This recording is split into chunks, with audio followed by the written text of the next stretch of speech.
Here we go. Time for ukulele. It's very exciting.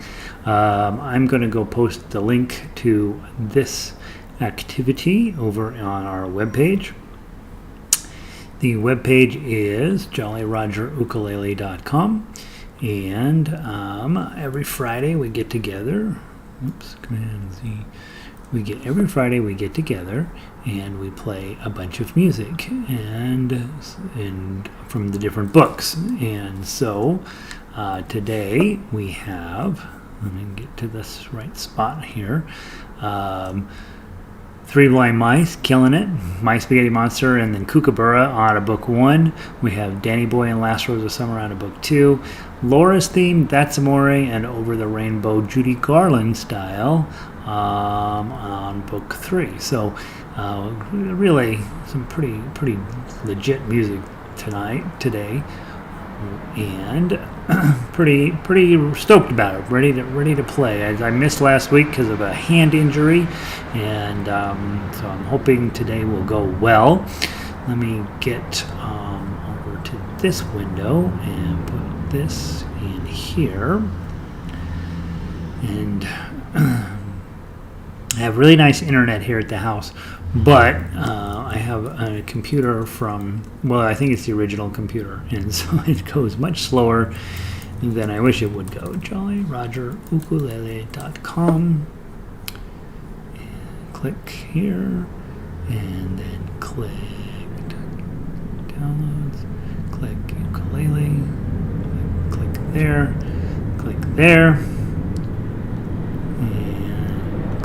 there. Alright, so now I believe that should get everything up and running. And let's see.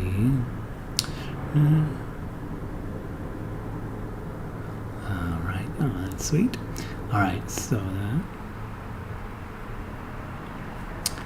I'm gonna close that window. And Vic is in. Video, yeah, the sound is good. The video looks different because I'm in the kitchen, I think, right? That should be the thing that looks different. Does it look bad? I'm using natural lighting. I can see out into the Cherry Creek area from here. And, everything in Colorado is about whether the people in Cherry Creek are happy. And it's a lovely day out there, as far as I can tell. I was out earlier. It seemed like it was going to be not that hot today. So hold on. Let's see. What is the temperature out there? It seemed lovely earlier. I click here, and you wait a minute, and it says it's 81 out there. So that's, I would say, a perfect summertime day in Denver for us. All right. And I'm in my kitchen because next door they're doing remodeling. It seems like kind of the theme here at this building is we're constantly remodeling something, and they have been running a machine over there all day long. I have no idea what kind of machine they could possibly be doing for that long in a row. It's been hours and hours of this machine going, and I don't know what they're up to. I don't guess I really care overly, except that we can't broadcast from the room right next door to the wall where they're doing the grinding noise. So I'm here in the kitchen. We remodeled it recently, so it's lovely. Sunny and nice in Eugene. I may have to leave early. Video is great. Kitchen is fast. Yeah, this is the new kitchen, right? We've got the old artwork on the wall, so it's okay. But it's this frame and this one over here is wrong. So these are important things that I spend a lot of time losing sleep over. Somebody had to tell me that was not that didn't look good. So I don't know. I don't pay enough attention to that sort of thing. All right, let's play some music today. As always, we'll start with book 1 and then go into book 2 and book 3. And then that means I have to get our playlist up. I think I have it here. Click. And click. And patience. And there we go. I guess maybe it's not me. Key of C Strummers. Let's finish up our Key of C work today. Grab your Key of C Strummers out of book 1. Key of C Strummers. And Mine came up with Home on the Range. Key of C Strummers, it's the same whether you're on baritone or on ukulele. All right, so if I'm on ukulele, playing, that's my C chord. This is my A minor. This is my F chord. And this is my G chord. I need to pull up the video so I can see if I am actually noticeable. C, A minor. It's just that finger right there. F chord and G chord. Now on Kookaburra we're going to use a G7, so that's index, middle, and ring. Okay, so that's the difference. Now I'm going to play in baritone. Since most of you guys have ukuleles, I'm going to use the baritone version so that we have two different voicings. You'll have your voicing and we'll have my voicing, and we should sound pretty cool together. I noticed that tuner was about to keel over. So let me pull up my phone tuner and make sure. This is an old baritone. And I feel bad that he never got played very much, and so I play him often, and he's lovely, but he definitely is not great about staying in any kind of rational tuning.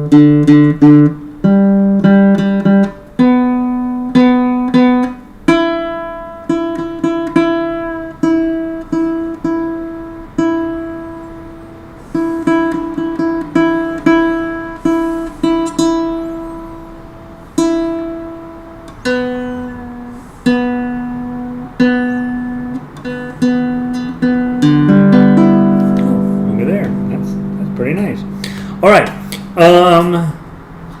we said Kookaburra this week.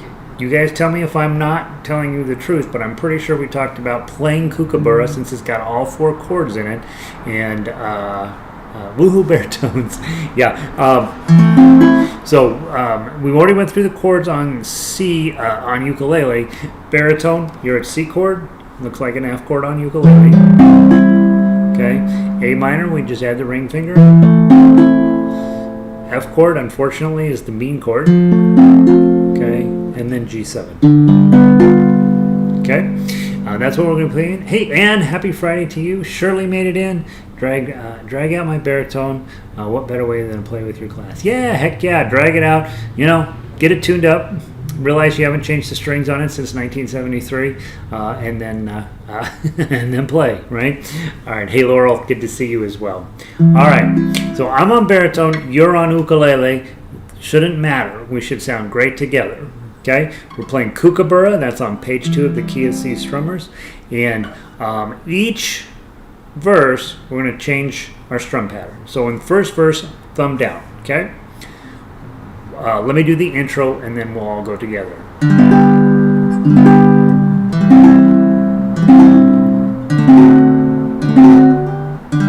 Here we go. Kookaburra sits in the old gum tree, merry, merry king of the bush. I'm singing, I'm using ukulele chords. Back to the top. Let me use the baritone chords. Let me do the intro.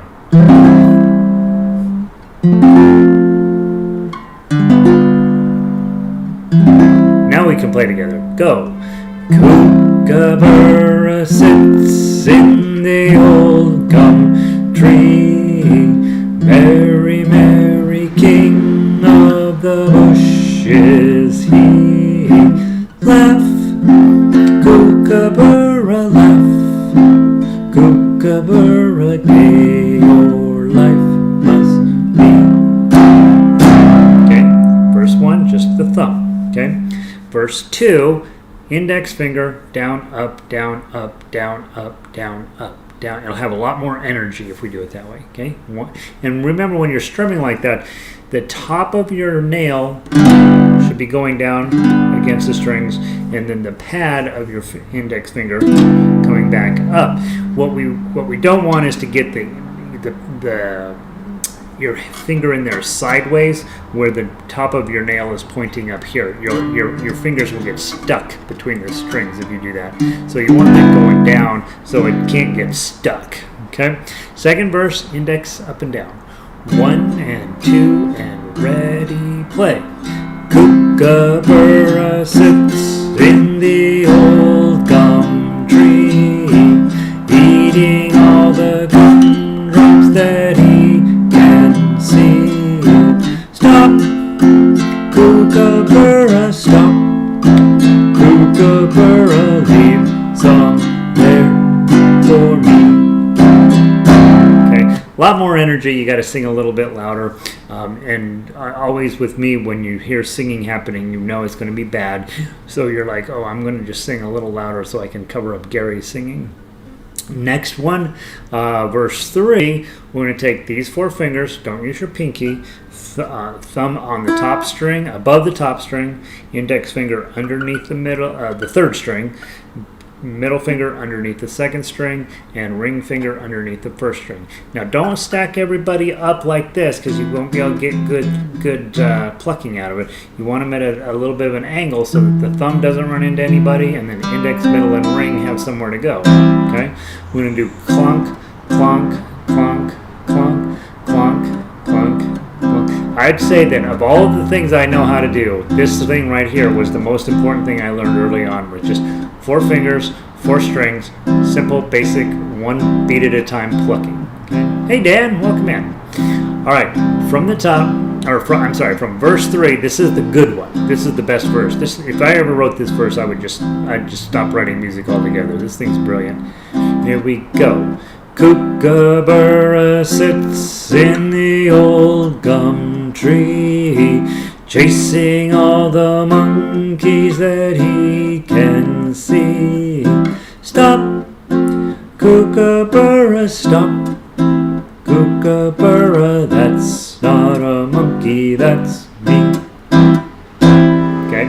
Alright, so now we've done 3 different right hand patterns. And when you talk about strum patterns, that's not what they're talking about. They're talking about how many downs and ups and what we do in order. Strum patterns are a waste of your time. We're thinking about technique of making different right hand activities, and I have never figured out a good word to use for them. They're not strum patterns, but they are different techniques that you're using on your right hand, so that if somewhere down the road you have to do a strum pattern, you'll have all of the tools available to do that. But really, what we really need you to be able to do is sometimes thumb, sometimes index finger, sometimes 4-finger plucking, sometimes arpeggio plucking, and sometimes a mixture of all of those, right? All right. Next verse is the 4th verse, and now we're going to do that arpeggio plucking. That's going to be thumb, index, middle, ring, thumb, index, middle, ring, thumb, index, middle, ring, thumb, index, middle. Here we go. 2, 3, 4. Kookaburra sits on a rusty nail, gets a boo-boo on his tail. Cry, Kookaburra, cry, Kookaburra, oh how life can be. Okay, right? So now you've done thumb down. That's one way of playing. Yeah, and it's absolutely. Can you ever come back up with your thumb? Of course you can. Okay, but usually when we strum in that manner, we're usually switching over to the index finger. Up, down, up. And then there's lots of variations on that. Down with 1 finger, down with 4 fingers, back up. Sometimes we go down with all 4, stop the music, and then bring it up. And that would be one of the many motorcycles that drive up and down our street. The goal here is to make your motorcycle as loud as possible, and nobody knows why, but that's the goal. Okay. Then you've also learned this one, bum, bum, bum, bum. That's probably my most important and most often used tool. And with that, sometimes you might do thumb and then 3, right?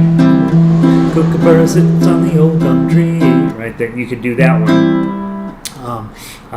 And then it's not uncommon to mix it up, like maybe do the top 2 and the bottom 2,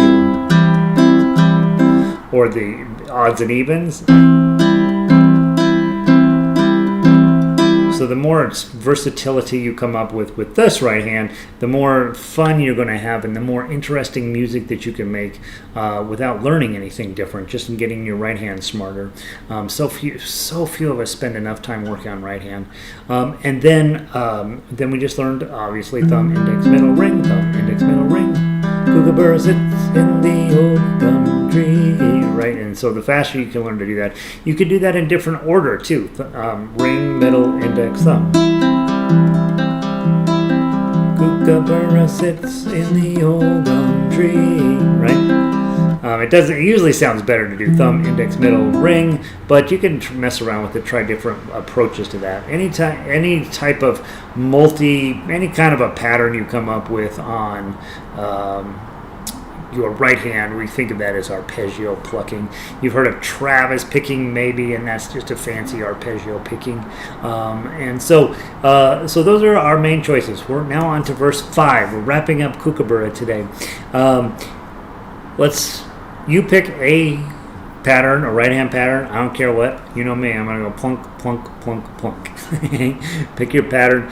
And one last thought on strumming in this key. If you get to a particular chord and you know it's not going to go well, right, you should abandon your previous chord in plenty of time to get to that next one. Now, if I'm on baritone, I know F chords a lot, right?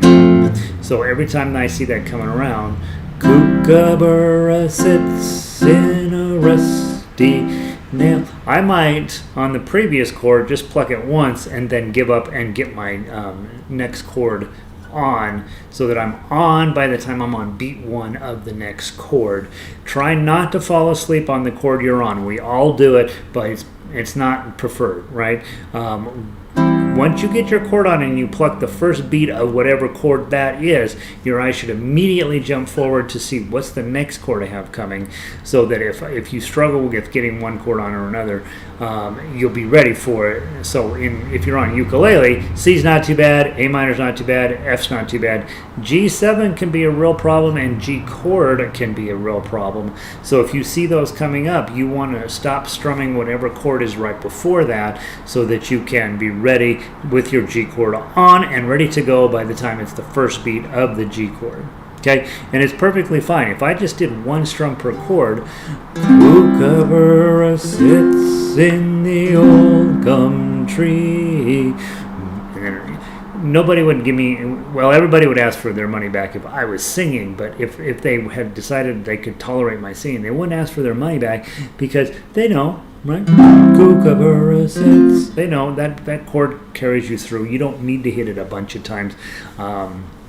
The main reason we hit things a bunch of times is to keep our rhythm going and to keep that pacing steady. If you just do once per chord, you have a tendency to tempo starts doing one of these deals. All right, verse 5. Any way you want to play it? 1, 2, ready, play. Kookaburra sits in the old gum tree. Merry, merry king of the bush is he. Laugh, Kookaburra, laugh, Kookaburra, gay your life must be. That's what the bump bump is there again. And then let it ring out. That's what that's there for. So with this sheet of paper, guys, your big thought going away in book 1 is, can I strum in the key of C? Can I do once a jolly swag man, once a jolly swag man camped beside a billabong. Can you do that song? Okay, that's going to involve using C, A minor, F, and G chord. Drunken Sailor. Do you know D minor? What shall we do with a drunken sailor? What shall we do with a drunken sailor? Just notice on baritone, D minor and C are really close related. On ukulele, they're completely different. C here and D minor way over there. So that's a lot harder thing to do on ukulele than on baritone. So baritone, they're in good shape on Drunken Sailor. Everything goes to heck when they go into anything that has an F chord in it. Then it's not quite as fun. Also, make sure you played This Little Light of Mine. This little light of mine, I'm gonna let it shine. F chord. This little light of mine, C chord. I'm gonna let it shine. This little light of mine, I'm gonna let it shine, let it shine, let it shine, let it shine. Right? Simple. Don't need to make it fancy. You Are My Sunshine has C, F, and G7 in it, so that's why it's on page 2. And then Danny Boy, I don't like to sing Danny Boy too early in the lesson because then it gets stuck in my head and then I don't know how any other songs go. The melody is very infectious. But you have Danny Boy in the key of C here. In our program, I've got Danny Boy in a different key. In fact, we're playing it later today, right? Are we playing it later today? We are playing it. Yes, we are playing it later today. How odd. The Danny Boy that is written out for instrumental use on our website's in the key of F. But here's what's interesting about that. If you think about it, I mean, you gotta like really pretend that it's interesting. But we're gonna play. On here it would be, oh Danny boy, the pipes are calling. Okay, there's that. But when we get over to the instrumental version of it, we're in the key of F. Oh Danny boy, the pipes are calling, right? So it's the 4. Oh Danny boy, the pipes are calling. So it's a higher pitched, feels higher pitched to me, and so it would probably be easier for me to sing it in C rather than F. Not that I could sing it at all, but that's what changing the key does when you are thinking about playing music. Is the key is going to matter if you're a singer. It's not going to matter quite so much if you're an instrumentalist, except that some keys are easier to play in than others. But when you're a singer, it matters a lot because your voice has to be able to hit the high notes and low notes, and the collection of the notes in between there needs to fit what matches your voice. So the key is important. All right, let's now look at My Spaghetti Monster. Okay, ukulele players, sit out for just a second. This is one of the very few songs in the entire program where you guys can't really play together. So let's play the baritone one first. If you're on baritone, let's make that happen. Ukulele players, your job is to be remembering how this song goes. Baritone players, tough uke if you can, melody if you can't. And on this one, don't worry about the chords. The chords are a special set that's not particularly helpful to know. Okay, from the top. 1, 2, 3, 4.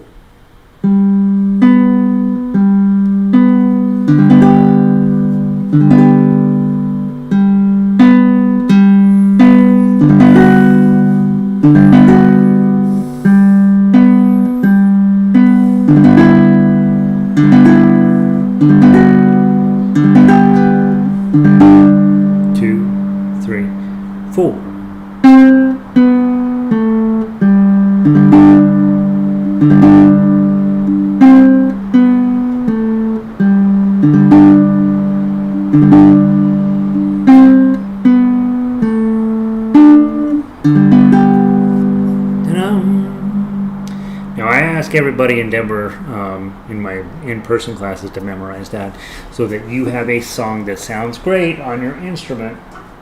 So when somebody says, hey, play me something, you play them that.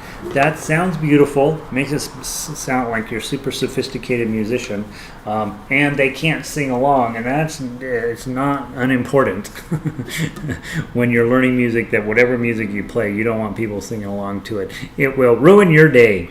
Let's see. Vic says, I think strumming is harder than melody. I am still working on strums. You know, it's fascinating to me. In ukulele, we always, not, well, I haven't, but everybody else on the planet teaches it backwards. They teach you chords, right? And chords are so much harder than playing it as a melodic instrument because, one, there's this notion you have to know all these chords, which is not true. And, all these weirdo chords that come up once every 6 years, right? Oh, I need to know my F minor suspended fourth. I need to know that. You don't need to know that. The other thing that comes up with chords is man, you got to do all this arranging, and you got to keep perfect timing, and then you got to do all this more arranging and keep perfect timing, and it's just not set up for new people. It's just really a stupid way to teach it. That's how they taught guitar in the 70s, and that's why you all quit guitar in the 70s. Because it's not a good way to teach stuff. Okay? If you learn to play melody on these instruments, and then the chords wrap around the melody, so then all of a sudden it's much more palatable, and you don't have to sing when you do that way. And for some of you, you're like, yeah, I would way rather not. I would way rather go to a concert than sing. So definitely know that strumming is hard. Andre's in. Hey, Andre, in from Germany. Nice warm evening there. Well, I've been hearing about the heat wave in Europe, Andre. Sounds miserable. All right, ukulele players, baritone players, sit out for just a second. Ukulele players, this is our moment. Okay, this is, in my mind, this is the song you memorize so that when somebody asks you to play something, you play this. I'm going to sing so you know how the words go. All I'm asking you to do is pay particular attention at measure 8, that your thumb rests on that first string. Okay? Ooh, I need to get some strings on this. It sounds terrible. Maybe it's...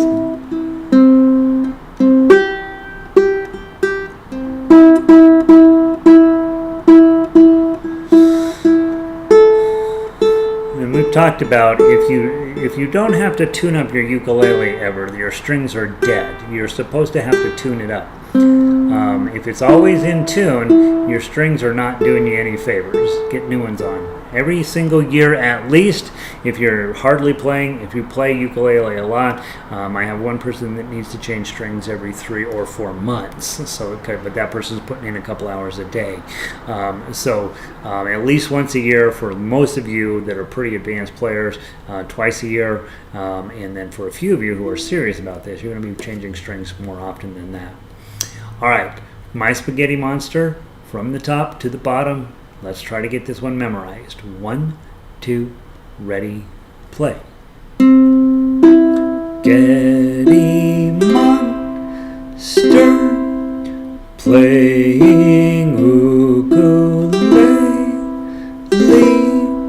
flying through the rainbows with my heart. 2, 3, 4.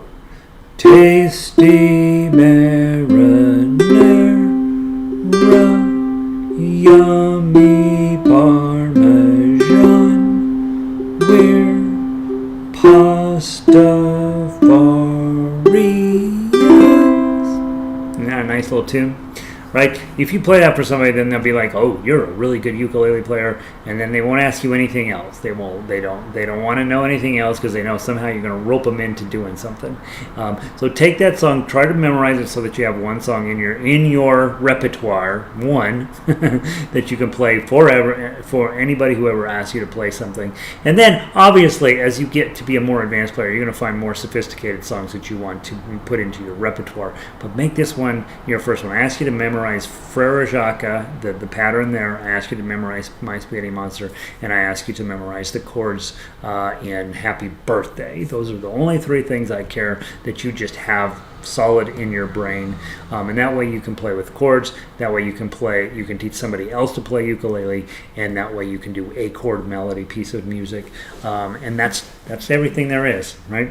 Okay, just those three things, all of music. Let's see.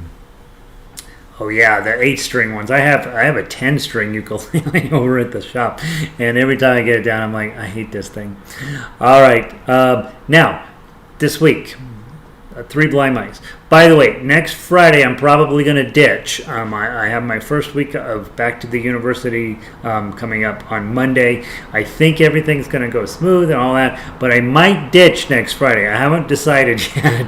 I'm going to have you guys have a full list of things to do, but just know there may come this. You may log in and it will say, "Sorry, I had a meeting," right, or whatever I put on there. But I'm just letting you know now. If next week is a total brain buster, then I'm going to ditch on Friday. But right now, my plan is to be here on next Friday. Okay.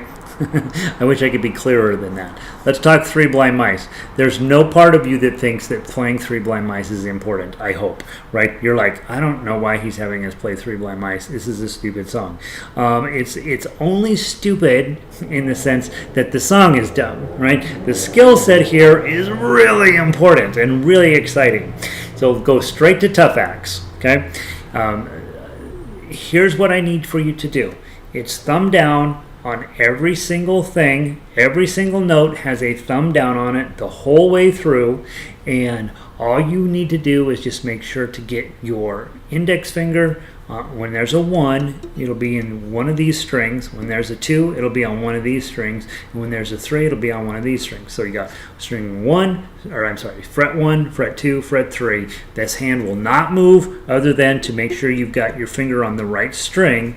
And then your thumb over here is going to go down. The real message on Three Blind Mice is rest stroke, so that you don't your thumb rests on the string you're not going to play. It's the most important concept, one of the most important concepts in fingerstyle play. Your thumb is going to rest on the string you're not going to play. It's rest stroke, okay? It's a real thing, guys, okay? Here we go. From the top, nice and slow. 1, 2, 3, 4.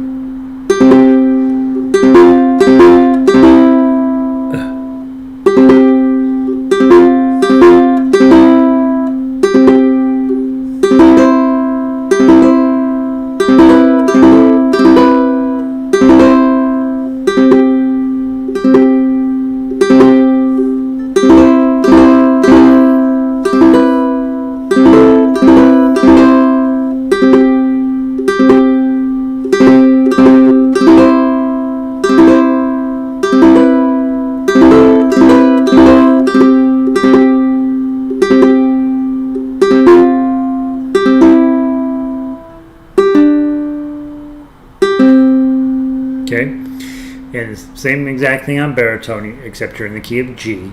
It doesn't do as much good to talk about strumming on this one, right? That's your chord right there. You can do that. I'm not worried about that.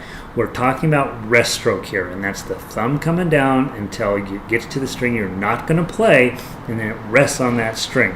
That's what we're after here. That middle section here is half the speed we typically sing this song. We usually go, they all went after the farmer's wife. She cut up the tail of the car. Have you ever seen such a sight in your life? Three blind mice, right? We usually go real fast through that section.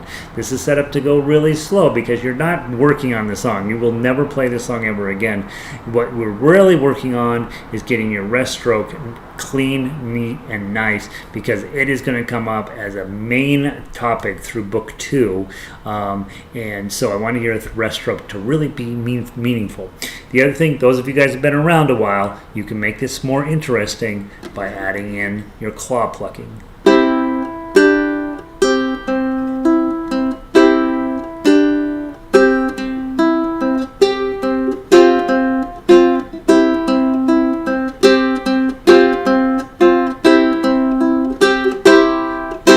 See what I'm doing? I'm just pulling that in, but then I'm trying to add in some decorative notes as I can. You actually can go through and play a note on every single 8th note, either the main melody note or decorative notes in there, and really turn this into a fancy little piece of music. Again, you don't care about Three Blind Mice. You care about the skill set here. And I will mention, I say it all the time, I worked for a guy at a guitar shop for a short time who had a 5.5-minute version of Three Blind Mice on jazz guitar, and it was quite literally the most amazing thing I've ever heard. And it was like, are you kidding me? I mean, and jazz guys, they had in all these weirdo chords and stuff, and you kind of knew it was Three Blind Mice, but it was outstanding. So you can take this and turn it into something, right? You don't care about the song, you care about the technique. Main technique is rest stroke, and those of you guys that are working on your more advanced right hand finger plucking, use this as a finger style opportunity to go in. How can you find a note, every single 8th note, that complements what's already here on the page. So that gives you a little bit of an arranging activity. All right, that's your work for the week. Book 2. Let's get going. Sandy made it in. Hey, Sandy, 80 degrees up in Upper Michigan. Little toasty, right? It's 80 degrees here in Denver.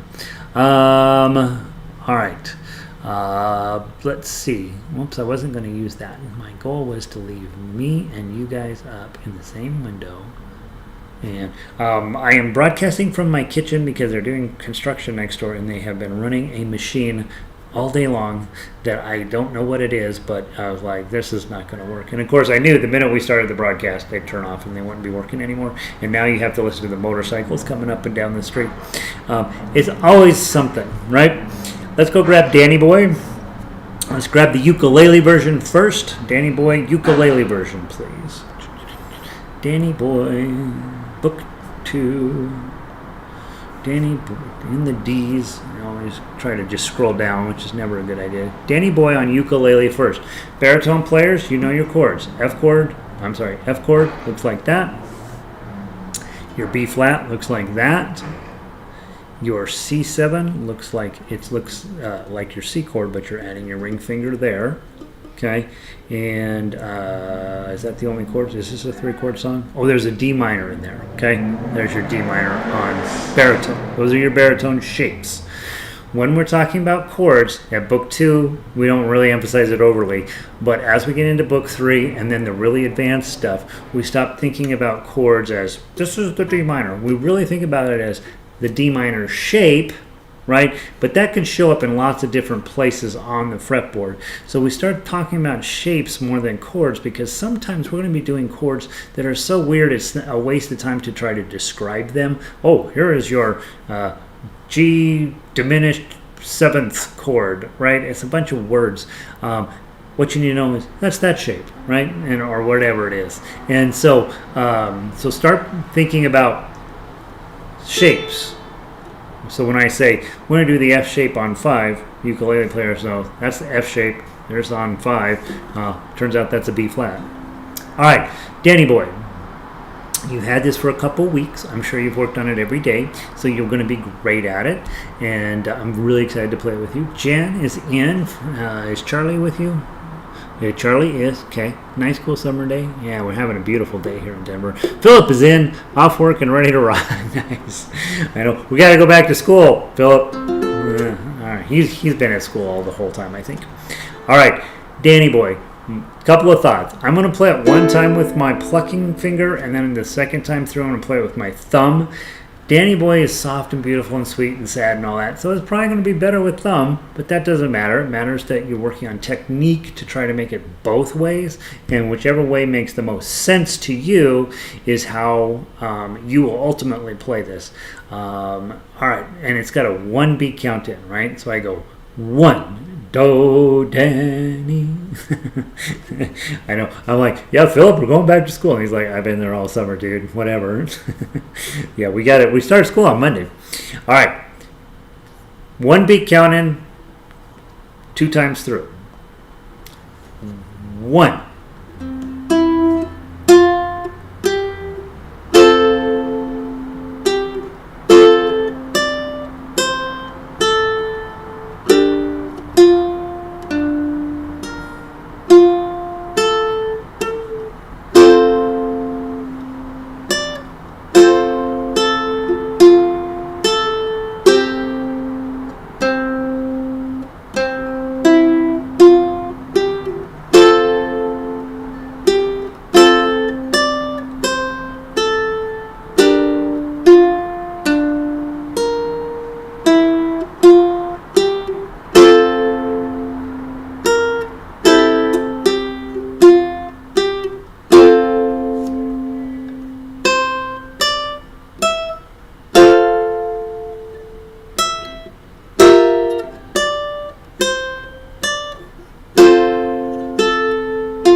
Patiently waiting for you, and go.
Go.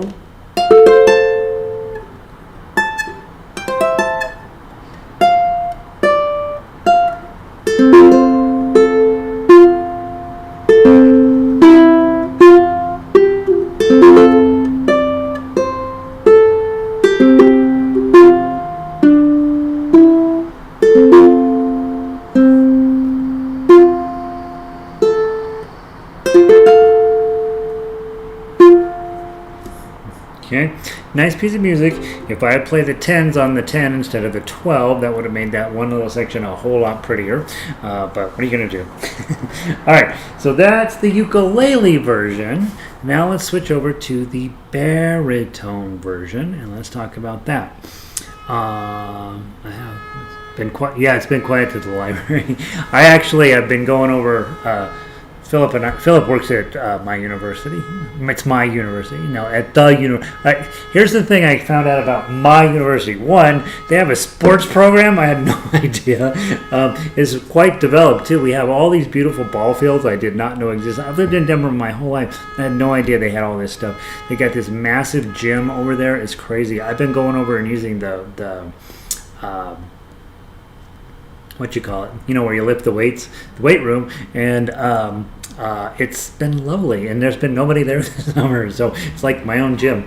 All right, so now ukulele players, Danny Boy on baritone, key of C, right? That's exactly what we're talking about. And the other, your version is in the key of F. Feels like it's a little bit higher pitch.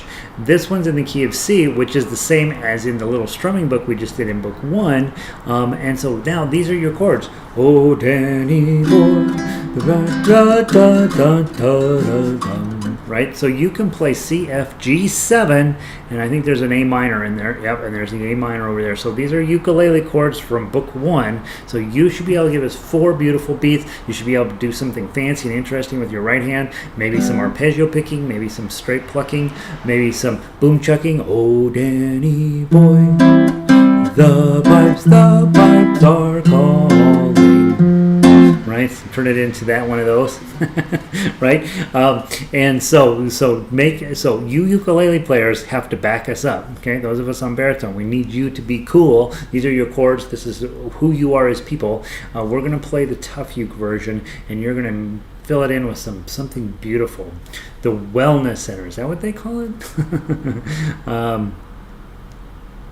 I don't know. It's just the gym, isn't it? I don't know. Maybe it's the wellness center. I think of the wellness center as that hospital thing they have over there. I don't know. I don't know anything about my own university. I know where my classes are. I know where my locker is, and I now know where the library is. I only went there twice last year. I was afraid of meeting Philip, and then I went. And now I know where the gym is. So. Now they sent out a picture the other day. It's beautiful, and they showed these ball fields, soccer field and two baseball fields. I think I don't know. They must be new. I've never noticed them ever.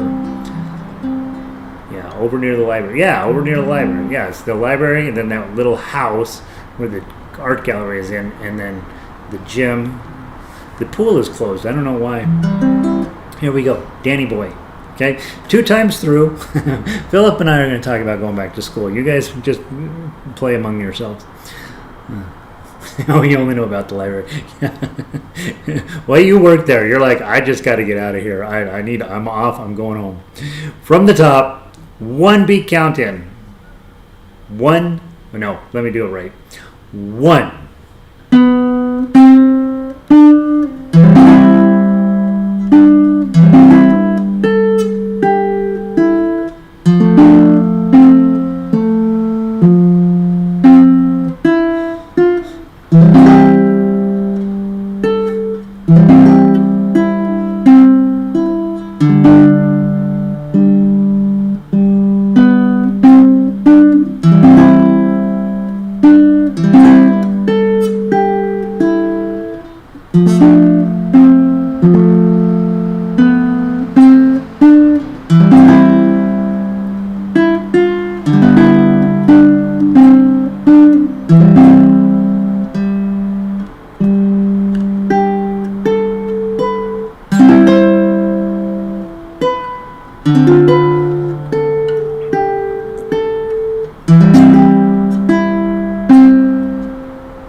Patience, and go.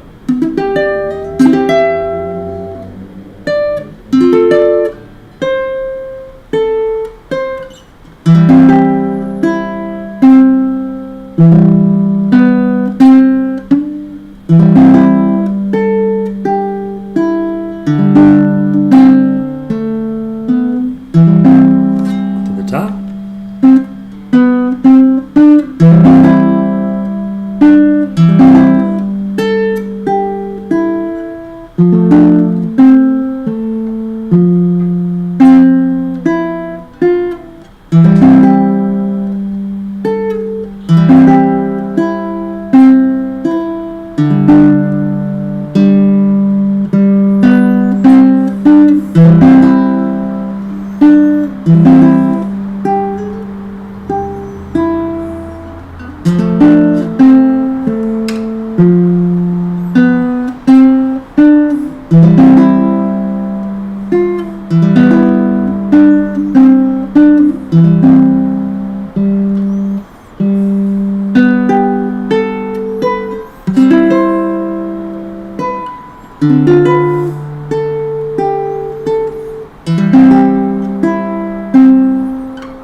That's how it goes more or less. Both times through I kind of messed up measure 13, right? That's if you're working on the song, you only really, a couple of plays you got to work. You got to get measure 13 together, which I failed miserably at. And then I'd say when you come into measures 9 and 11, you have that weird beef F shape there, that 5 6 0 5 6 7. It sounds beautiful with that open string on the top. I could have put in a plain old regular high F up there, but putting that D on the bottom, it gives it a little bit more mystery than it would have otherwise. And so I like the chord in open position, even though it's a little hard to get on. So yeah, nice piece of music, right? Okay, so we've done Danny Boy. So our next thing, I'm gonna do my thing. Last Rose of Summer. So Danny Boy is an international world classic, right? Everybody knows Danny Boy, more or less. Nobody knows Last Rose of Summer. And here's what's exciting. Kind of. I don't know. I haven't looked at it yet. But we're going to play this. Jerome has arranged it for ukulele orchestra. And so I haven't looked at it very carefully yet. So we'll find out what he did. But we'll see, right? So we're going to get a couple of different takes on Last Rose of Summer. So pull up the ukulele version of that, and we will talk about that.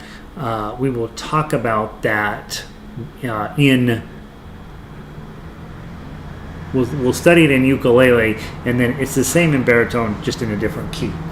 And Philip says, what that weird shape, it's messing with my mind, is 7/6/5. I mean, so here's why it's messing with you. In the sheet music, 5, 6, and 7. This is what you're supposed to play, right? Okay, what's messing with your mind?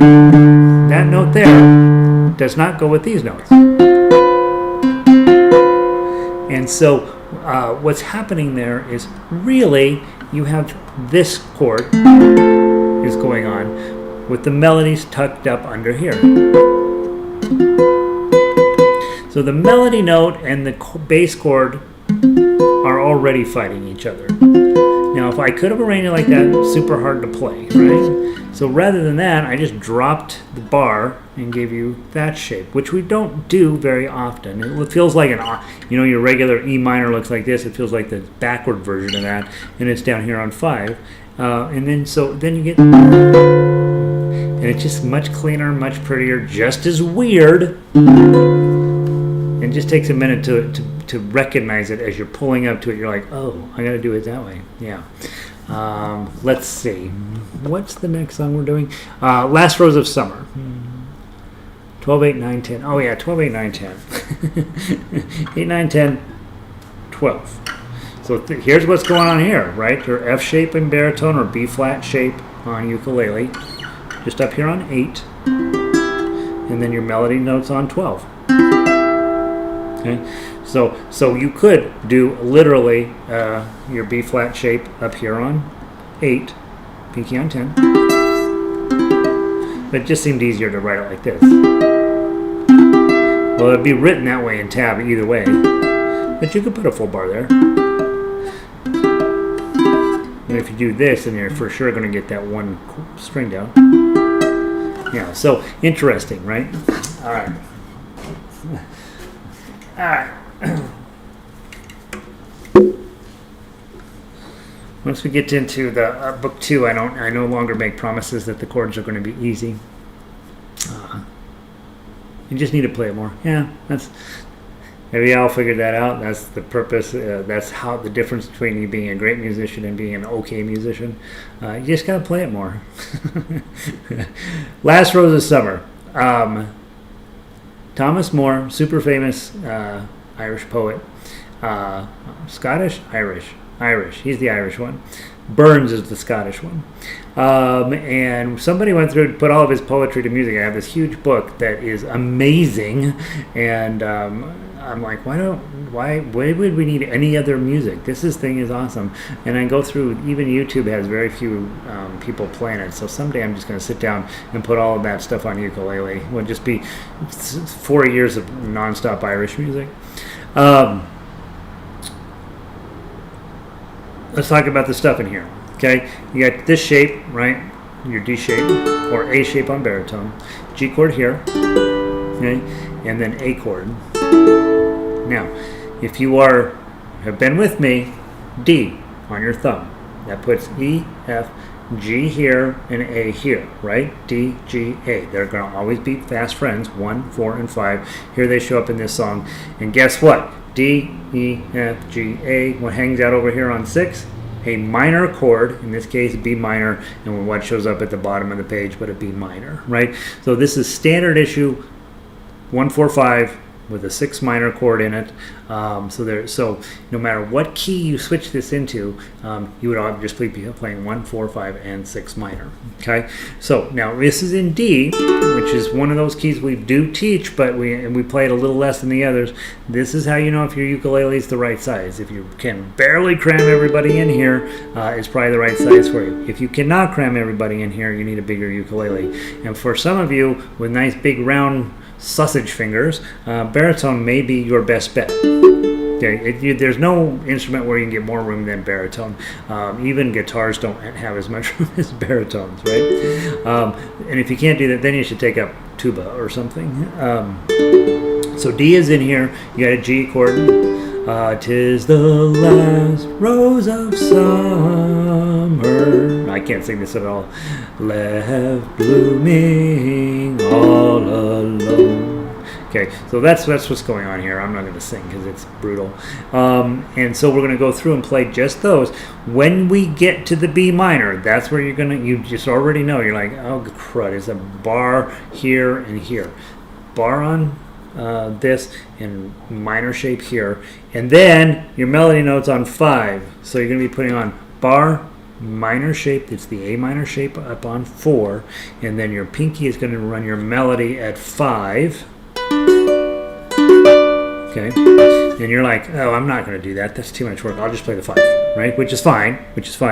But I will tell you when we play the in book 3, that's going to come up. That exact thing comes up, except I think it's on fret 5. So we're going to be doing. You're going to be doing that. That minor shape with your pinky there is coming up, because you have to think about what you're really playing. You're really playing an A minor with your pinky on the C note, okay? But now we're just moving it up to here, okay? And that's why that's going to come up. It's a bar chord. It's an A minor with a C on it and a bar in the whatever the appropriate place is. So that's going to come up. Hey Rita, welcome in. How's Chicago doing today? All right. Let's play the melody first, just so you know how it goes. The chords are not hard here, or well, they're not beginner chords, but they're not particularly challenging. Let's go with the melody. 1, 2.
And then the second time you come through, you drop down to the outro, but the outro is fundamentally the same as the other 3 verses.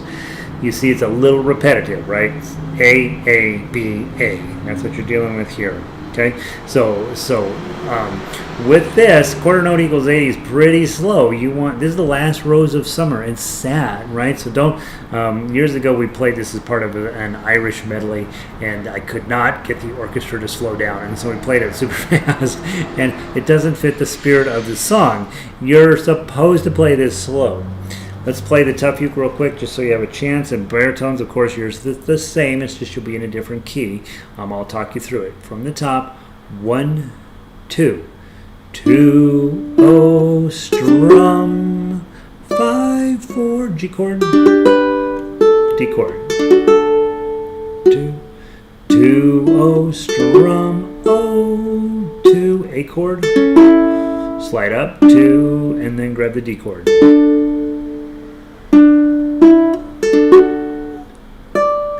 G chord, D chord.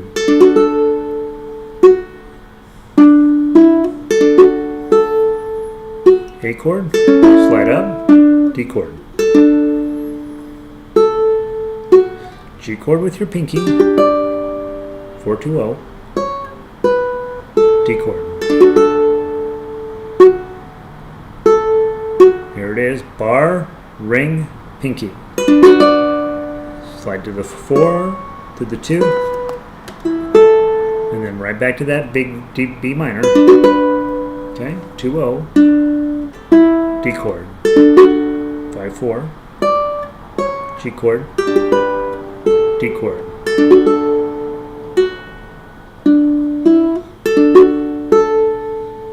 A chord, slide up, D chord. Okay, and then the ending is more of the same. The only thing that's different is very end measure 22 bar chord with a 5. Okay, so that's your song for the week. Really, really beautiful. We're touching on going through some of the. I guess I'll just leave this on. We're going through some of the Irish music for the next few weeks on that. I will tell you, those of you who have to sneak out or who are just sneaking in, I may ditch next Friday.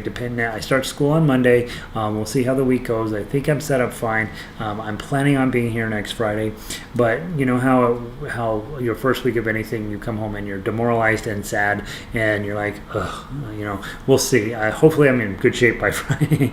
We'll just do this, okay? But in any event, you have Last Rose of Summer, which is a lovely piece of music and one of my favorite things that I've ever gotten to arrange. So it's not particularly.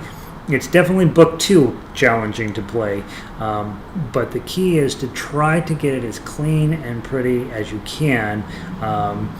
and that's something that's, while the song itself isn't terribly difficult, getting it right probably is. And so it's a perfect book 2 song, right? That's how I feel about most of book 2. It's like these are not songs that are going to ruin your life trying to play, but if you can get them, you're like, dang, I'm sounding pretty good, right? So that's what book 2 is about. All right, let's move on. Book 3. Or TuffRawk. I don't know. I haven't come up with a final decision on what I'm going to call book 3. Laura's theme. Let's go play some Dr. Zhivago. Let's start on ukulele. Lara, Lara, Lara, Lara. Where are you? Book 3. Go down to the L's. Lara's theme, ukulele. 6/8, right? So the first thought in your head when you see 6/8 is 2 beats per measure that are divided into 3 little divided into 3 blips each, right? Somewhere, my love, plunk, there will be songs to sing, plunk, although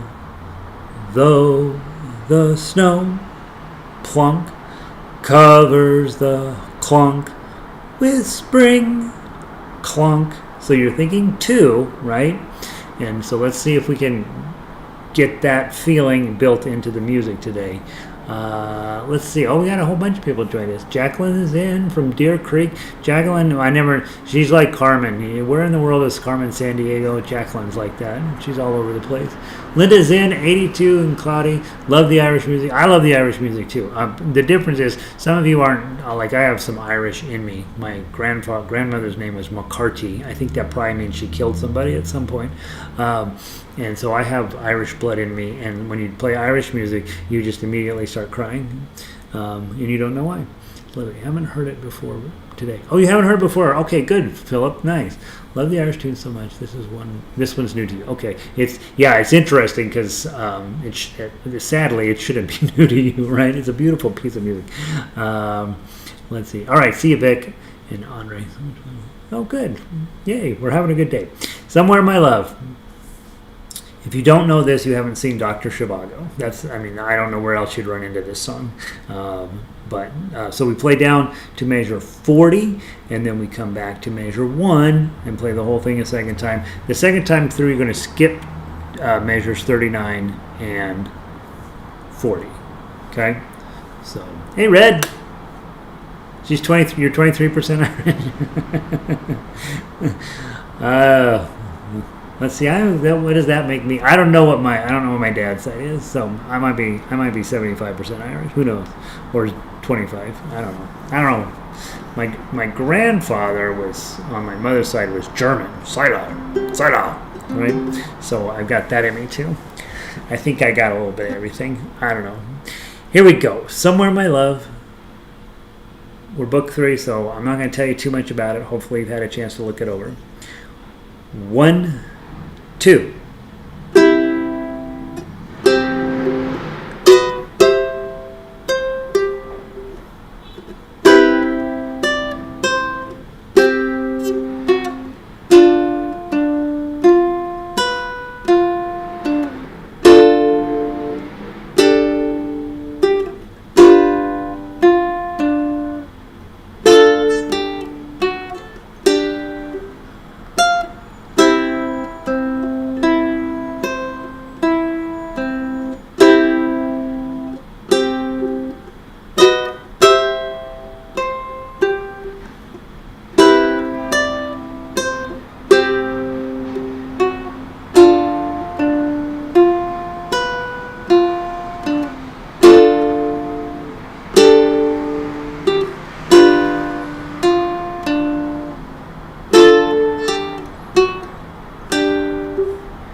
back to the main idea.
Just a sec while you turn back to page 1 and ready, play.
Go.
I should have mentioned probably, when you get to those last 4 notes, you got this big slowdown there probably, and you want to get that last bink bink really as pretty as you can, and one way to do that is 0, 3, 6, same finger, and then wiggle, right? Don't lift up, don't move it up and down, just wiggle. You get that vibrato, and then you keep doing that until the ukulele has turned itself off, right? And then you have a really pretty ending. Isn't that a nice song? It's a little repetitive. It's a movie theme, right? And so the movie themes often, there's about 8 bars, and then we managed to turn it into 46 bars and 3 minutes long, because that's That's the beauty of arranging for ukulele. All right, let's grab your baritone version. Hopefully, many of you on ukulele, right? I keep saying the same thing. You got to go when you know you're going to be playing with baritone now, because we decided baritone needed somebody to love it, and so we here at lovely Jolly Roger Ukulele are taking baritone seriously. But that means ukulele players who tend to be melody, do have to take a minute to go look at the chords on the baritone sheet and see if you know them. You know your C chord. You probably don't know a D minor seventh right off the top, but you would know your G minor is right here, right? So you would just put a D minor. By the way, the seventh just includes your pinky. That's the only difference. You know your G7. What else are you going to run into? You know your F chord. E flat is an index finger with two fingers up here. Okay, so that's when you run into less. Okay, you definitely know B flat. That's your favorite chord. E flat is a bar on three, pinky up here. Okay, that's E flat. All that is your D chord, D sharp, right? Or more popularly known in this song is E flat, and that's your chords. Okay, I always run through them very quickly, but theoretically, you've already run through them and you already know them. Okay, ukulele players, you're going to be playing hold on, wait a minute. I grabbed the. This is the ensemble version. Did we? Oh, we don't need to do this. Baritones. This is the same for you. This is just a baritone ensemble version. Did I know that? I've been playing off of the other one all week. I don't think I knew that. Do we not have the regular version of it? Gary, what the heck's going on? Hold on. Hold, please. We may have an emergency on our hand. Member portal. Or did we talk about this last week? Dun, dun, dun. Did I make a mistake? That would be shocking. Let's see. Lara's theme. That's out of the movies. Lara's theme. So it's an ensemble baritone piece. Sweet. So, baritone players, if you could have been playing along with us, right, from your sheet music, but we didn't do that. So we don't need to play the baritone piece. But baritone players, if you want to learn the chord melody version of this, just use the ukulele page, right? I mean, just play the Tuff uke on there. It's going to come out in the key of G for you guys. And if any of you care, a lot of times baritone players are like, I don't care. I don't need. The ukulele page is fine. But if you care and you want me to make an ukulele or a baritone specific arrangement of this, I will. I apologize. My brain is, as you know, about 80% most of the time. So there we go. Laura's theme. Okay, let's let's move on, shall we? We're going to be looking at, what are we looking at next? Now I've completely, my brain has shut down. The next song we're working on is That's Amoré, right? That's Amoré. Yeah, that's out of our Italian group. And on this one, I for sure know we have a baritone ensemble version. So if you're on baritone, you have two possible sheets of music. One is baritone solo, and one is ensemble baritone. And if you want, you can look at the ensemble baritone while we play the ukulele solo, and then you can play right along with us, either melody or chords. And otherwise, we'll play the baritone solo after this. Okay, how are we doing on time? We're actually in good shape. So let's do the ukulele solo of That's Amoré. That's Amoré. Ukulele. Baritones, you have a choice. You can either play these chords. Let's see if you know your C minor or your F minor. Okay. Or you can get the baritone ensemble music, and then you can play right along with us with the melody. Okay. Whatever makes you happy. On the baritone ensemble, That's Amoré. you actually have the shapes of the chords that you might use. So it probably makes some sense to grab the baritone ensemble version of this. I know it gets confusing. Someday I'm going to figure out a way to make this be less confusing. But until then, it'll never get less confusing. It's me running the show. Come on, you know what's going to happen. All right, that's Amoré. I think we talked about this briefly a couple weeks ago, and I do apologize for missing last week. I had been to a guitar lesson and just trashed my hands, and I just didn't want to aggravate it. They're back to being their usual fumbly self now. With that Amoré, in my mind, as I was playing through this today, the only thing that's super hard is trying to remember which measure you're on. Because these three measures are exactly the same. Moon hit your eye like a big pizza pie. All it's the same, and you get lost as to where you're at. And then it gets worse in measure 14. When the world seems to shine like you had too much wine. And it's like, oh my gosh. How many times have we done this exact same thing over and over? Other than that, other than remembering how many times to do things, this is pretty straightforward. So, baritones, you're grabbing either the baritone ensemble sheet and playing melody or chords, or you're just looking at the ukulele sheet and playing chords, whichever makes you happy. Okay? And then we will play the baritone solo version in a minute, so the ukulele players can get a chance to learn some new chords. All right, and the intro is different than the rest of the song. Everything else is about the same. So we go down to measure 68, you come back to measure 7, and then remember when you go through the second time, you jump to at 65, you jump to 69. So again, grab your highlighter, put a yellow line right at the beginning of measure 65. So if it's the first time you go through it, then the second time it signals you, oh, I got to jump, and then you jump. Okay? Let's see how we do. All right. And it's supposed to be kind of fast, but we'll play it kind of slow. 1, 2, 3.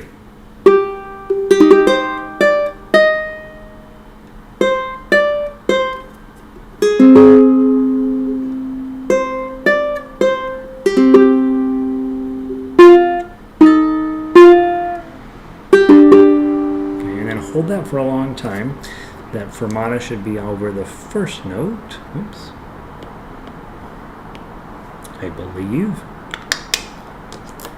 And here we go.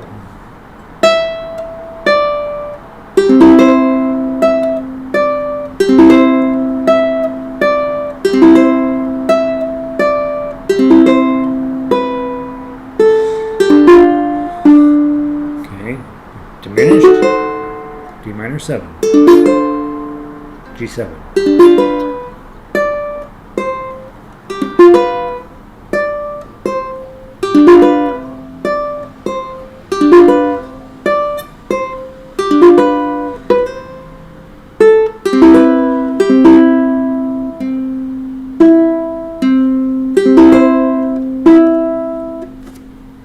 Oops, my page didn't turn.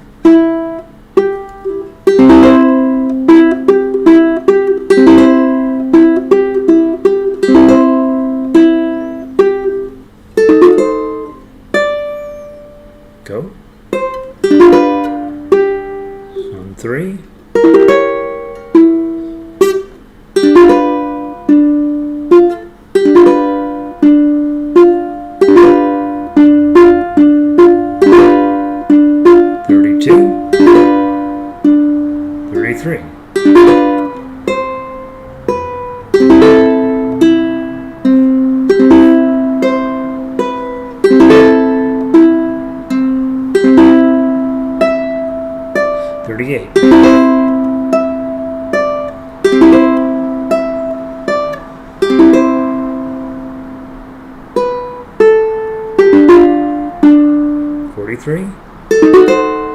D minor 7, G7.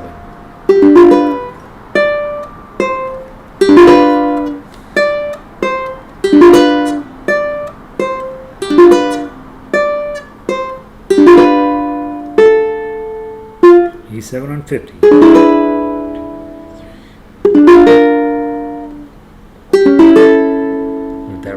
and then go.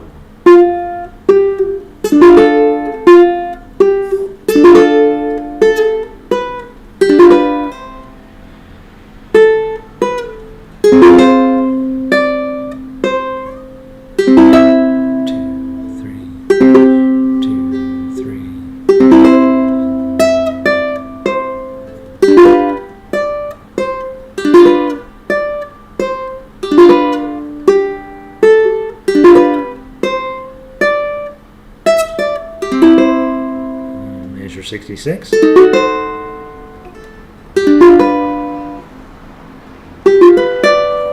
and then jump up to measure 7 and go.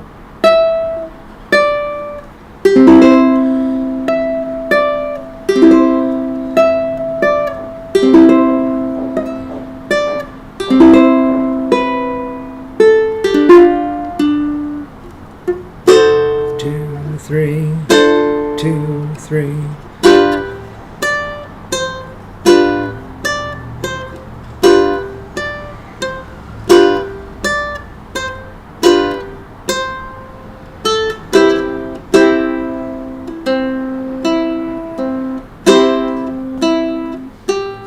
Whoops. Bells will, page 2, go.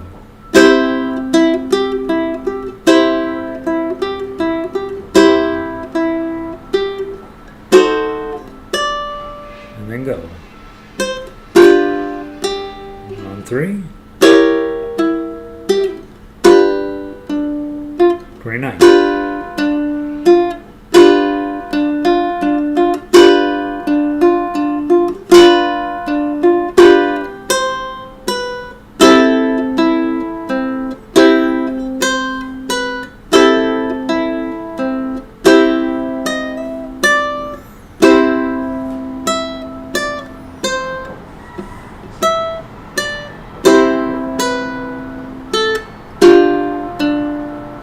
Three, 45.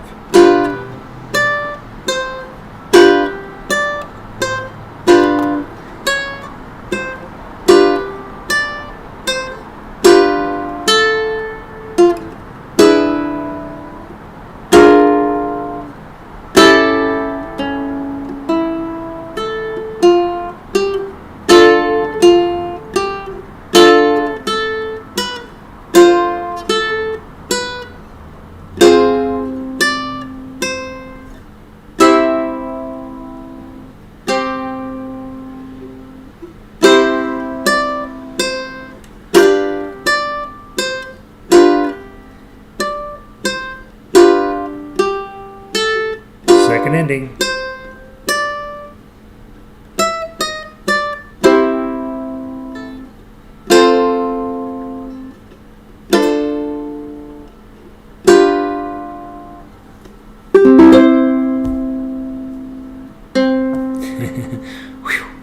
Alright, so that song takes about 10 seconds in the actual movie and about 4.5 hours to play in real life.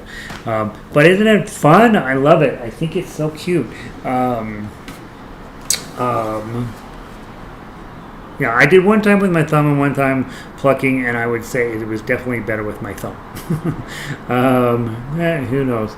Hey, Linda, welcome in. 79 degrees in Laguna. It's freezing in Laguna. All right, let's grab the baritone version of this. That's Amoré baritone. Okay, so now we're officially on the baritone page, and that means ukulele players. You're going to be playing G's, D7s, A minors, D7s, and so on. If you don't know the fancy part of the chord, like you pull up to measure 11 and it says G diminished, which on, right, just play the G chord on ukulele. You'll be fine. It'll be sound a little bit off, but not much. And that's the nice part. I was talking to Mike, who's been hanging around ukulele orchestra forever, and he says, "Yeah, anytime I don't know a chord, I just play the main letter and I'm fine." And I yep, that's the correct way to think about it. All right, baritones, you're up, and this is a little bit different arrangement. I don't know why. This one's a little different than the other one. 2 number, and so when you come down to, when you come down to the bottom here at 67, you're going to go back to number 6 of all things, and then you have a lot slower outro, which might be cool. I don't know. Why did I not make them the same?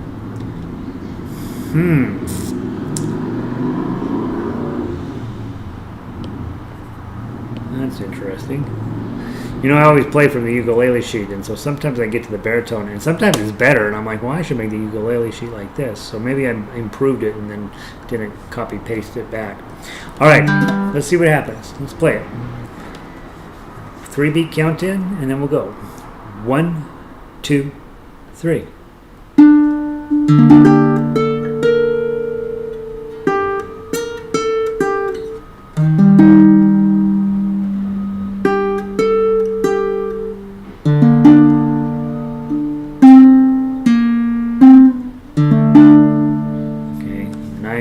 Long, peaceful fermata in the wrong spot, and then go.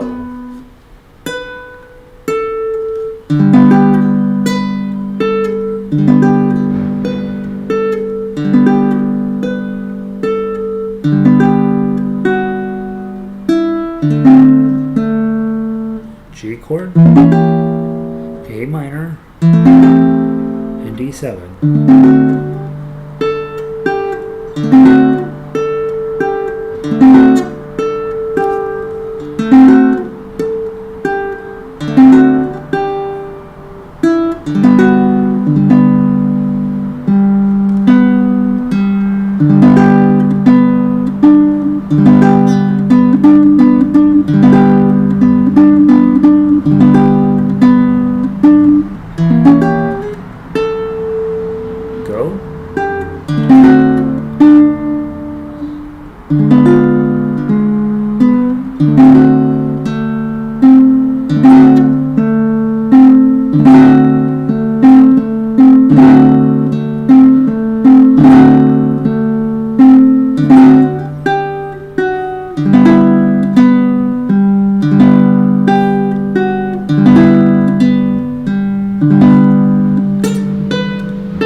D7, high G7, back to major 6 for some reason, and go.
Second ending. Okay.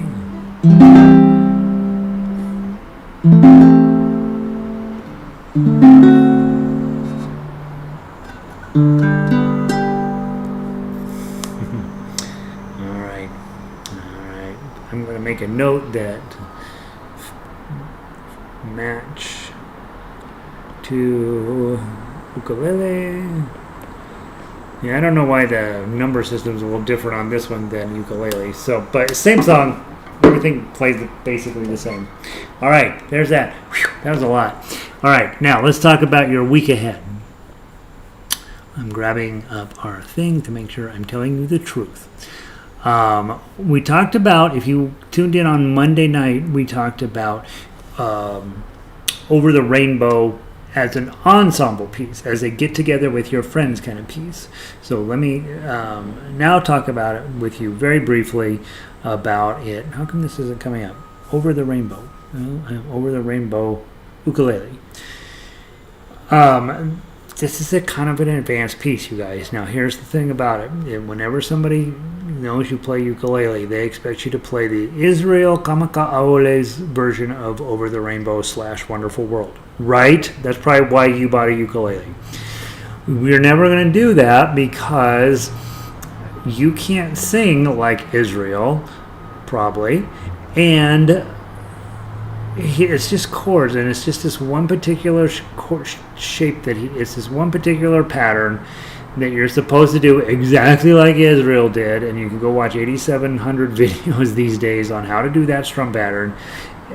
Huge waste of your time, but you could do that, and you have to have a low G ukulele to pull it off. Okay, or I suppose you could do it in baritone in a different key, but really, that was where you got started on ukulele. It's a wonderful song. It's really delightful to get you going, but it is not where you got to end up. And unfortunately, most people, they learn to play that one song with that one particular strum pattern, and then they quit, right? Because that's not a skill or a tool that's useful in other situations. On the other hand, you have tablature, and you are set for the rest of your life. There will never be a top point in your life when you are done. Every song gives you one more set of weirdnesses for you to figure out, and so that's what's exciting about what we do. Let's walk through it very quickly from a Tuff uke perspective.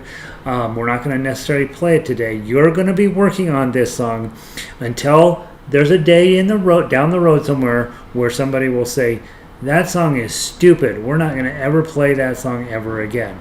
But until that day comes, which will not come, by the way, this song's going to be great. It's going to be perfect for parties and for get-togethers and for proving that you are the greatest ukulele player ever, right? Take this song and turn it into something that you own. It's not that hard, but there are places in it where you're going to be like, I don't think I want to. I don't think I can do that. And those places are places you'll know to work on. Okay. So first of all, 2-measure intro, pretty straightforward. F chord, B flat down low. I recommend you use a full bar, and then take your middle finger off. F chord. And then notice the C has got the wiggly next to it. Okay, you want that, right? You want this big moment. Treat it as even a fermata. drummer, and then either go back to plucking or strumming, it doesn't matter. Here's the hard one, we talked about this earlier, bar on 5, A minor shape in front of it, pinky up here on 8. So that shape right there, bar, middle finger, pinky. You're going to be doing it a bunch in this song, so just know that you're going to get comfy with bar, middle finger, pinky. That's how I put it on, that's how you'll put it on, and then you can even use your middle finger to press down on the bar if you need to. Okay? That's this hard moment. There's a D minor with the melody note that you need is right there. Okay? It's an F, by the way. I was like, what melody note is that? And then here's what's a little weird. 7, 8, and 9. Okay? Okay? If you hit this top string, you're going to G sound. For some of you, it might be kind of cool to do that. I'm not a baritone anymore. But if you strum down there, you get a really cool, if you're on high G, it's going to give you this really cool note that makes that chord a little more complex. You could theoretically put on your D minor shape, but it just takes all of the magic out of it, right? So put on 7, 8, 9, and then ask yourself, should I hit a 0 here? I'll tell you when I play it, I'm going to. Okay? I didn't put it in the arrangement because it's not part of the A minor chord, but I have an A minor with a G, A, B, C, D, E, F, A, B, C, D, E, F, G, A minor 7th, because we're adding the G, so it's an A minor 7th if you strum all 4. And then notice it's 8, 10. If you play the melody, it's 3, 5, but if you're playing the Tuff uke, 8, your finger's already on 8. 8, 10, okay, and then the 7, 8, 9 again. Regular F chord up here. Jump down to your B minor, just put the 1, 2, 3 on. 3, 2, 1 on. You're already holding down the 2, then jump up to your high B flat. Already holding down the 5, and then back to your regular F. Little decoration here. Again, just use those B flat like that, and then a bar chord. Use your middle finger to hold the bar down if you need to. F chord. G7. This is the hard note. You got to lift up to get it. And then G chord. C chord. C7. F chord. Decoration.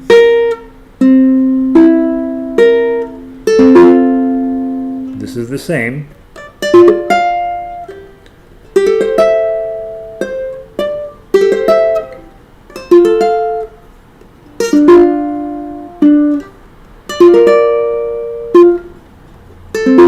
Bit of a difference here.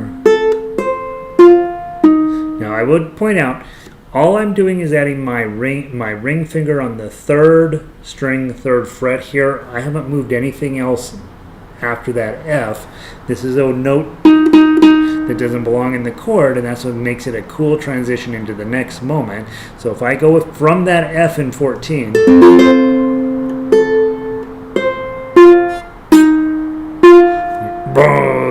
and then that kicks you right up into the B flat.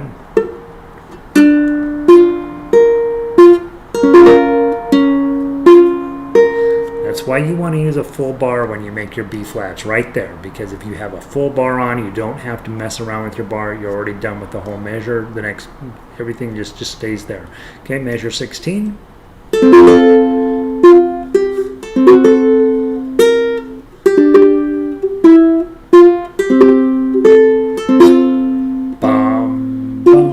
Here's where, when I've taught students this is where they mess it up. Getting this with no subtlety.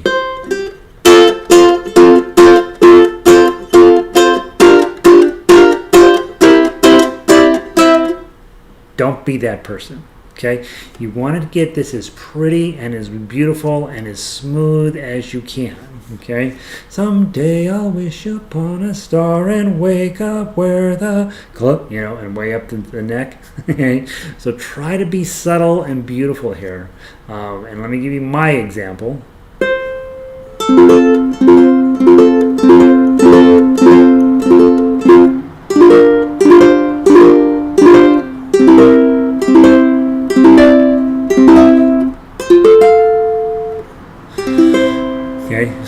So trying to get some musicality out of that, making it kind of get a little bit louder where it makes sense. One day I'll wish upon a star and wake up where the clouds are far be. You know, I can't sing up there, but you're trying to get some dynamics in there to make this, when you get to here, you can bring it back down. Now play 23 with me. Be stylish.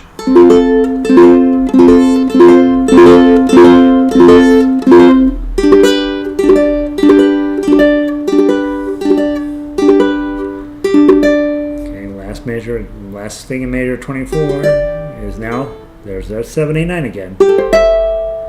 Okay, diminished chord on 6. You guys know I always use 4 fingers to make my diminished chords. You can play with a bar and these 2 fingers. Okay, I just think 4 fingers has always been easier for me. Grab your 0, 10, 10, 10. And you got this beautiful G note hanging out there, low G. If you're on low G, it sounds even cooler. Okay, and then 7. And then don't rush this part.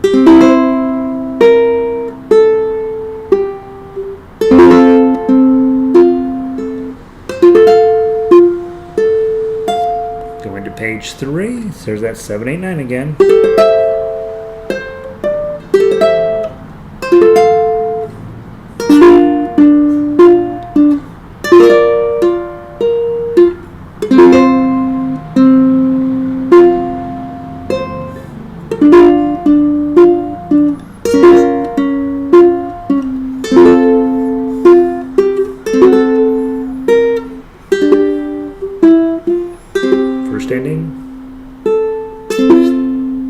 Listen to this, at 35, that's, you hit that hard enough to give you time to reach up, change your pages, and then you get back to playing the song at measure 3, okay? So that C7 with that big glissando there, make that a thing, okay? And then to finish up, we go back to that doody, and that's the part that I want you to really be good at it, okay? So if I get to measure, the second time through I come in, I'm at 34, I jump to 36,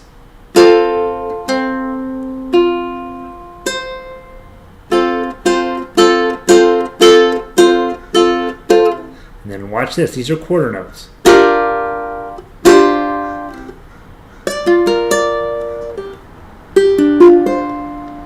And be really dramatic about it, and then finish out.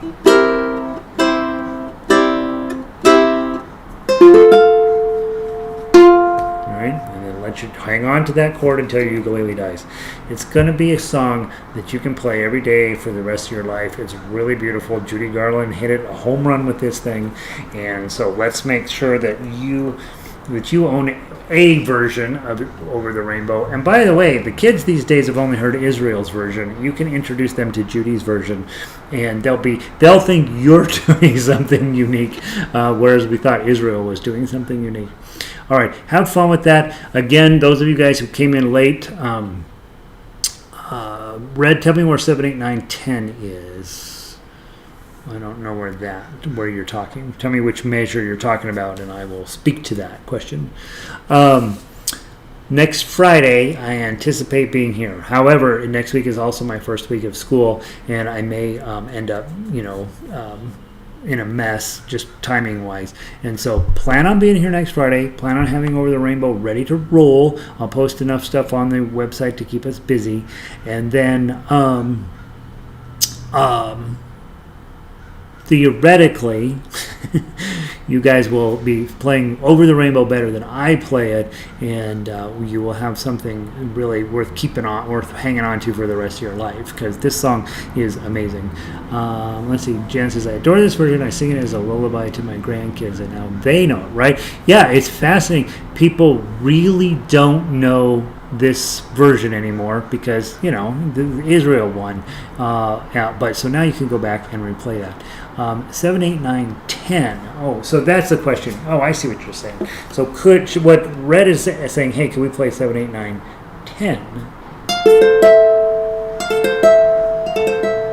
I don't know. That seems...